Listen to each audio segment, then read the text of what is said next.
Harry was incredibly close to Prince Philip. You know, they were soldiers, they shared a love of the military, and I think you can just tell from the tone of Harry's statement, in which he pays such a warm tribute to his grandfather, just how much he loved him, and like all members of the royal family, will really be missing him right now. I'm told he is, of course, as you would expect, very upset, missing his grandfather, but also relieved to be here in the UK and happy to be here and looking forward to being reunited with his family. It's going to be an emotional reunion, and he hasn't seen his family for over a year now.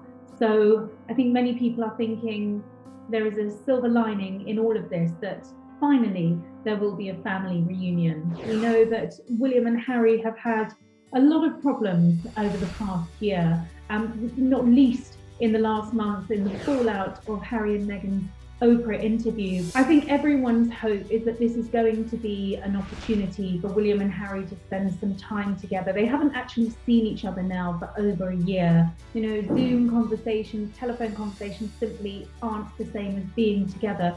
So this is the first real opportunity that they are going to have to sit down together and talk and hopefully start to build a better relationship.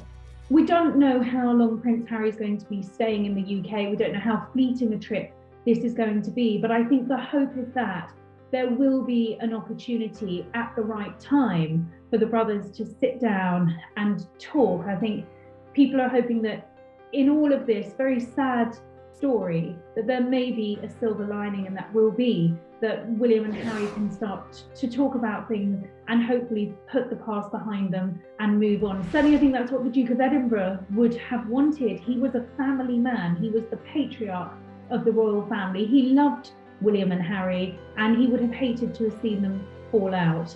Well, I think as hard as it was for Prince Harry to leave his heavily pregnant wife behind, actually, it may not be such a bad thing that he is here on his own. You know, he won't have anyone else to worry about. This is just him with his family, and hopefully there will be an opportunity in what is going to be a very busy and emotional and intense weekend. Hopefully there will be a time for some much needed one-on-one time with his father, with Prince William, and with the Queen. There will just be 30 guests at Prince Philip's funeral, and this is because of the COVID pandemic and government guidelines.